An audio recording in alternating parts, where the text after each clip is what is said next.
네, 이렇게 무섭게 치솟는 물가를 안정시키기 위해서 한국은행이 잇따라 기준금리를 올리고 있지만 아직까지 뚜렷하게 효과가 나타나지 않고 있는 겁니다. 네, 국내 기준금리 인상 기조가 이어질 것으로 전망되는 가운데 우리 시각으로 내일 새벽이죠.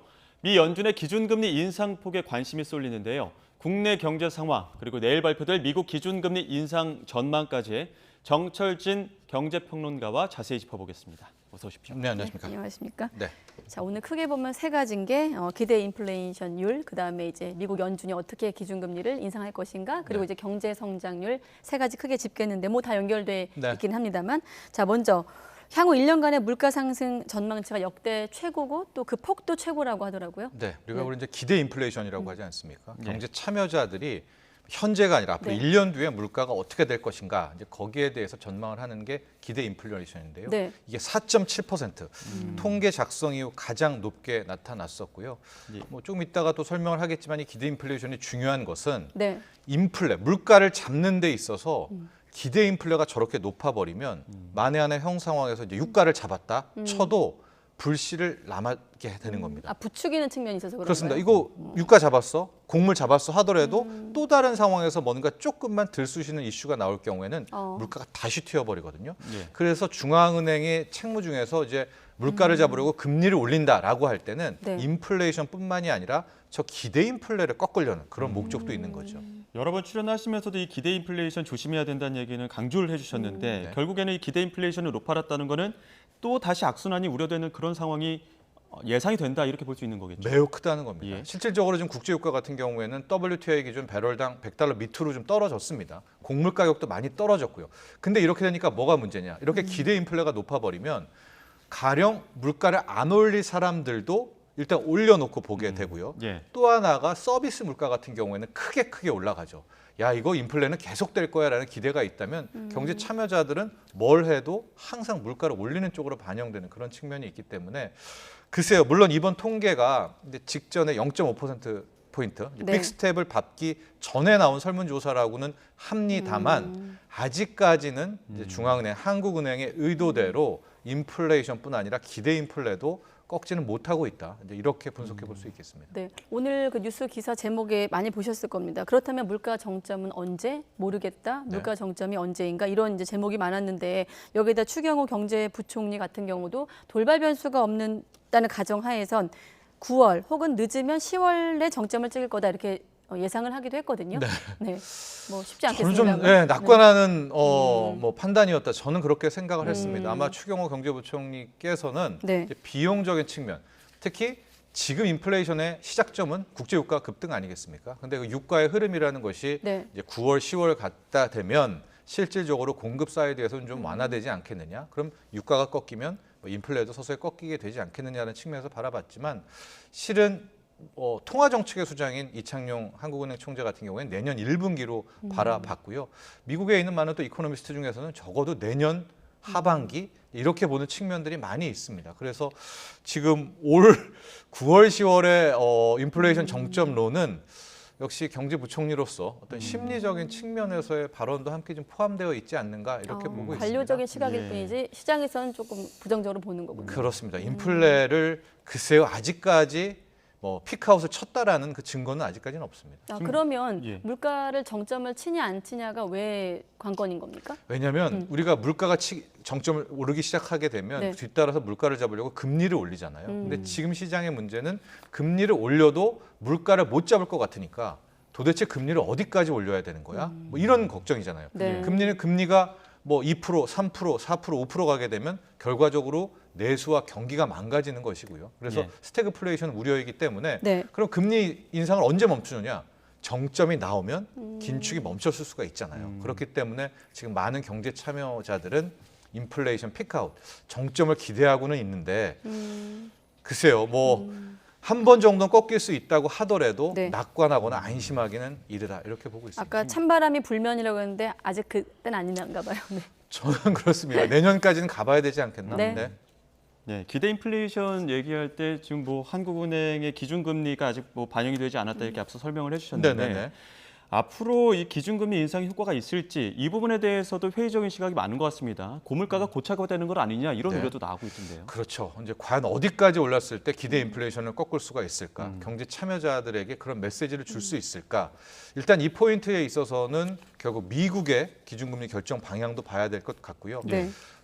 현재로서 지금 우리가 2.25%인 건데 여기로서는 조금 이제 부족하지 않을까라고 보고 있어서 아마도 우리도 한 3%대의 기준금리는 연내에 볼 것 같거든요. 아마 그 시점에서 다시 한번 인플레와 기대 인플레를 판단해야 될 것 같습니다. 네, 예. 그러려면 또 미국의 기준금리 얘기를 해야 될 해야 텐데 되겠죠. 네. 지금 보면 6월에 이어서 7월도 자이언트 스텝 0.75%포인트 인상이 좀 기정사실화되고 있거든요. 네. 평론가님은 어떻게 보십니까? 그렇습니다. 지금 뭐 두 가지 가정과 예상이죠. 0.75%포인트, 자이언트 스텝이라고 하죠. 와 한 번에 1%포인트를 올릴 수도 있어. 이것 또한 전망이 20% 이상은 됩니다. 네, 뭐 울트라 스텝이라고 하고 점보 스텝, 빅 원이라고도 이야기를 하게 되는데요. 네. 어떤 식으로든 0.75든 1%포인트든 내일 새벽에 미국이 올리게 되면 미국의 기준금리 상단선은 2.5%가 됩니다. 예. 그런데 우리는 지금 2.25%거든요. 그러니까 내일이 되면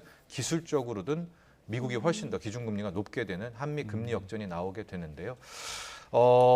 지금 시장은 0.75, 그러니까 75bp를 예상을 하고 포인트는 끝나고 나서 제롬 파월 연준 의장의 이제 메시지와 앞으로 어떻게 할 건가 이제 포워드 가이던스에 많이 초점을 맞추고 있습니다. 네. 그렇기 때문에 뭐 몇 퍼센트 포인트를 올리느냐도 중요하지만 그 뒤에 연준의 행보라는 건 굉장히 집중해야 될 것 같은데 제 생각에는 호락호락한 메시지는 주지 않을 것 같아요. 왜냐하면 지금 물가 잡는 게 급선무지 않습니까? 네. 그래서 어느 정도 0.75든 1도 올리고 나서 뭐 인플레를 잡는데 최선을 다하겠다.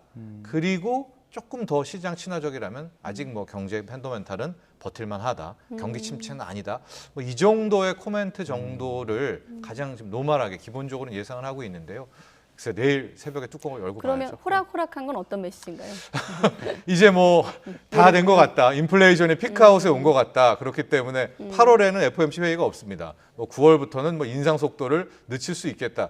실은 이런 발언은 과거의 파월은 기대를 했어도요. 네. 지금의 저런 파월한테선 기대하기 힘들지 않을까 봅니다. 지금 우리나라랑 비교했을 때 이제 금리 역전이 어쩔 수 없는 불가피한 뭐 상황이 될 텐데 무조건 나옵니다. 그렇죠? 내일부터는요. 네. 그렇게 됐을 때 저희가 뭐 앞서 계속 뭐 정철집 평론가님도 그렇고 금리 역전이 되면 외화가 빠져나갈 것이다 네. 이런 우려를 했었는데 네. 또 추경호 경제부총리는 단순하게 생각할 건 아니고 그렇지 않을 경우도 있을 것이다 이렇게 좀 낙관하는 분위기도 좀 전달하고 있는 것 같아요. 그렇죠. 이제 금리 역전 이후에 과연 이제 외국인 자본이겠죠. 이 달러 자금이 어떻게 됐느냐에 대한 문제인데 네. 일단 최근에 보면 세 차례 금리 역전 기간이 있었습니다. 뭐 99년부터 2000년대 초반이 있었고요. 2005년부터 2007년 구간이 있었고 가장 가까웠던 게 이제 2018년부터 2020년 이 구간에서는 실제로 미국의 기준금리가 더 높았었는데 이때의 외국인 자금 추이 크게 보면 채권과 주식 뭐 두 개를 플러스를 놓고 보면 네. 예. 역전된 이후부터는 유입이 됐어요, 오히려요. 예. 그러니까 이게 뭐지? 물론 주식은 따로 놓고 보면 유출도 됐다가 유입도 됐다고 하는데 채권, 주식 합쳐 보면 세 번 다 모두 유입이 됐었거든요. 외국인 그렇게- 자금이. 예. 근데 이 부분은 좀 우리가 생각해 봐야 될 게 네. 가령 올해도 놓고 보면은요. 이제 금리 역전이 곧 되지 않습니까? 예. 그때 올 상반기의 자금을 보십시오. 이미 외국인들은 채권이나 주식에서 벌써 주식에서는 17조를 먼저 팔잖아요. 그러니까 우리가 이 금리 역전 이후를 볼 게 아니라 실은 시장은 똑똑하기 때문에 미리 자금이 금리 역전 이전에 예. 금리 역전이 될 줄 알고 먼저 빠져나갑니다. 그리고 금리 역전이 되죠. 그러면 한국은행은 막 쫓아가잖아요. 그러면 그걸 보고 다시 자금이 들어왔던 이런 상황이라고 보시면 될 것 예. 같아서 뭐 실질적으로 금리 역전이 자본 유입이야 유출이야 뭐 이런 부분은 그런 통계에 담긴 좀 속내를 읽어봐야 될 것 같고요. 네. 또 하나 추경호 부총리가 얘기했던 것은 결과적으로 뭐 이런 유입이 되냐 유출이 되냐라는 것은 대한민국 한국 경제의 펀더멘털이 더 뭐 우선적인 것이 아니냐라고 볼 수 이렇게 얘기했던 것 같은데요. 그러나 과거 3번에 있어서 유입이 됐다고 해서 이번에도 유입이라고는 이제 장담할 수는 없는 대목이고요. 실질적으로 이제 내일부터 금리 역전이 되고 나서 적어도 2주 이상 한 달간은 주식과 채권 시장에서의 외국계 자금 동향은 글쎄요. 당국은 뭐 매일 체크해볼 필요가 있겠죠. 네. 자, 이번엔 경제 성장률 얘기로 넘어가겠습니다. 국제통화기금 IMF가 한국을 비롯해서 세계 경제 성장률 전망치를 잇따라 내려잡았거든요. 네. 한마디로 전망이 좀 어둡다는 얘기죠. 그렇죠. 많이 내려잡았고요. 결과적으로 이 정도 수준이라면 IMF는 한 내년께에는 뭐 경기 침체에 대한 가능성을 매우 높게 보는 것이 아니냐 그 정도 수준입니다. 일단 이번 메시지는 경기 침체 피하기 쉽지 않겠다까지 나왔는데요. 쉽지 않겠다는데 낮춘 게요. 보통 이런 IMF 같은 경우에는 이제 그러니까 우리 올해 같은 경우에는 작년 말부터 전망을 하는데요. 작년에 최초로 올해의 세계 경제 성장률을 전망했던 게 6.1%입니다. 그거를 이제 수정을 하죠, 계속. 네. 4.4로 낮췄다가 3.6으로 낮췄다가 이번에 3.2까지 낮추게 된 것이거든요. 우리 한국 경제 성장률도 지금 2.3까지 하향 조정을 하게 된 건데요. 네. 예. 뭐 이유야 늘 많이 들었던 우크라이나 사태, 높은 인플레이션에 중국의 코로나 관련한 경제 봉쇄 뭐 이 세 성장 둔화. 가지를 성장 둔화를 늘 이야기를 했었는데요. 또 하나 지금 표에 나오는 것 중에 주목해 볼 분이 중국입니다. 중국을 올해 3%대 성장을 잡았는데요. 예. 중국은 뭐 빠오치, 빠오류 못해도 7% 성장, 못해도 6% 성장의 나라인데 목표는 5.5로 잡았고요. 정부는 지금 3%대를 IMF가 잡았다라는 것은 이제 실질적으로 이제 상당한 중국이 차지하는 입지가 있지 않습니까? 네. 그래서 경기의 침체에 대한 것들을 우리가 확인해 볼 수 있겠다라고. 유일하게 지금 마이너스로 러시아가 러시아. 6%가 나와 있는데 저 부분도 좀 눈에 띄는 것 같습니다. 그렇죠. 뭐 저 이제 전쟁 때문에 러시아도 피하기 어렵다라고 이제 볼 수가 있을 것 같은데요. 지금 보시면은 큰 틀에서의 경기 하방에 대한 위험은 그 어느 때보다 커지고 있다 이렇게 보면 되겠습니다. 우리나라의 경우에는 뭐 정부나 한국은행 기존 전망치보다 IMF 지금 낮게 잡고 있는 상황인데 네. 그럼에도 지난 2분기에는 0.7% 성장해서 뭐 선방을 했다 뭐 이런 이야기도 하더라고요. 저도 나왔을 때 보고 좀 많이 놀랐었습니다. 왜냐하면 2분기를 우리가 돌이켜보면 당시에 중국이 제로 코로나 정책으로 상하이를 봉쇄시켰던 때였었거든요. 예. 그래서 일선 중소기업이나 수출기업도 매우 힘들다고 이야기를 했었고요. 네. 상하이 항구가 막혀 있었으니까 그 수출도 나빴지 않습니까? 네. 예. 계속 무역 수지가 적자가 나고 그랬었는데 어떻게 분기 성장률 0.7이 나왔는가? 지금은 코로나가 다시 막 하고 있지만 그때 돌아보면 좀 사람들이 굉장히 보복 소비라든가 이런 게 많았었어요. 그래서 예. 이제 민간 소비가 크게 올라가면서 수출 부분들을 상쇄하고 0.7까지 끌어올려왔는데 네. 중요한 건 3분기잖아요. 근데 3분기에 지금 이 코로나가 다시 또 이렇게 되게 되면서 예. 지금 믿을 부분은 또 오히려 민간 소비밖에는 없거든요. 수출이라는 것이 뭐 비용 부담도 있고 네. 중국도 그렇고 유로존도 그렇고 그런 상황이기 때문에 지금 정부는 2.6, 한국은행은 2.7% 성장을 보고는 있지만 글쎄요, IMF의 2.3%의 경제 성장이 훨씬 더 뭐 가능성이 높지 않나 이렇게 봅니다. 네. 일단 당장은 미국의 내일 기준금리 인상 결정 폭을 한번 지켜보겠습니다. 네, 오늘은 정철진 경제평론가와 함께했습니다. 고맙습니다. 네.